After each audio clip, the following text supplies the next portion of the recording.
can you imagine a reality, kind of a management reality, that's fundamentally different from what you see around you in the organization you're working for at the moment?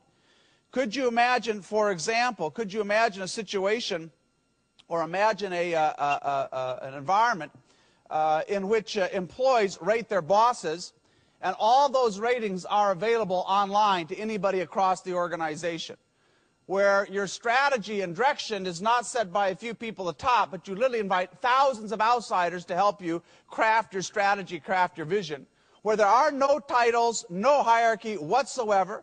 Every employee has the right to say yes or no to any request. Nobody can command somebody to do something.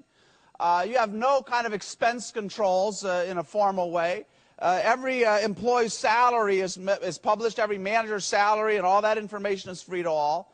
And you've blown up your budgeting process. You know, I think most of us would have a hard time imagining how you would get something done in an organization where all those things are true. And yet everything that's there, these are things that are already being done by some very large and some not so large companies around the world. There's nothing here that is merely kind of an idea. These are all describing kind of new management realities around the world. And, you know, if it was hard for you, when I put that question to you, if it was hard for you to kind of imagine and come up with a management model very different from the one we have now, I don't think you should feel too bad, because it's actually very hard to imagine how something might change that has for so long remained mostly unchanged. And the reality is that management as a technology, right? Management is just a social technology. Management as a technology that we use to get human beings to work together towards productive ends. That technology is now evolving at a snail's pace. And in fact, if you were to go back and look at the evolution of management itself as a technology over the last 120 or so years, it would follow a classic S-curve, like other technologies. As you think about this, you know, you have to ask why. Why, when everything else is changing enormously around us, social structures, product technology, science, genomics, why has management seemed to kind of been caught in a time warp? In fact, I would argue if we could somehow resurrect a 1960s era CEO, and we could bring that person back to life and put them in an executive suite, yes, there's some things that would surprise them. They'd be surprised by 24/7 pace of work today. They'd be surprised by the ubiquity of information, the ability to appear in any corner of the enterprise and see what's going on. But most of the management rituals and processes we have would be very comforting to them. Big leaders still appoint little leaders.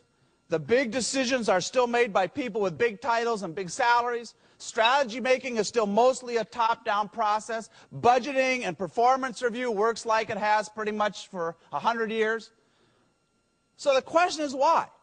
And I think there's at least two hypotheses here. One, it may be that we've actually reached the end of management. Maybe we're not going to get much better. Right? The way your company works right now, maybe more or less, that's it. We'll tweak a little bit here and there, but nothing's really going to change. That's one hypothesis, and we should be celebrating, you know, rather than feeling bad about this. The other hypothesis is that somehow we have reached an intellectual dead end here. We are prisoners of a paradigm. We have had these hand-me-down beliefs about how do you lead, organize, manage, allocate. We haven't bothered to question them. But we are really just prisoners of our own mental models around how to lead, manage, organize, and so on. Management is now seriously out of date. Management, as the way we're practicing it right now, is simply not up to the challenges that lie ahead, and unless we can reinvent management every bit as dramatically as we've reinvented our products or our operating model or whatever, companies are not going to succeed in the years ahead. And, you know, when you look back, and we've done this, one of the questions we asked is a big research project a couple years back. We went over the last 100 years of industrial history. And the question we asked ourselves is, what accounts for fundamental shifts in long-term advantage? Not the year by year, you're a little bit ahead, and, you know, Sony, Samsung, flat screen, and, you know, but fundamental shifts. Ford leads an industry for, 20 years. Then GM comes along for 40 years, and now maybe Toyota. Or, you know, how does Kodak emerge? Or how did DuPont or GE? What happened? Visa? How did these companies end up in these positions of long-term dominance? And one of the things we found again and again was what really drove that. What really drove that was certainly was not kind of operational level innovation. It wasn't, you know, Six Sigma and Lean and all those things. It wasn't primarily technology or product innovation. Neither was it fundamentally new business models or a new way of thinking about the whole industry. But again and again and again, it was management innovation, fundamental breakthroughs in how you organize, mobilize human capability.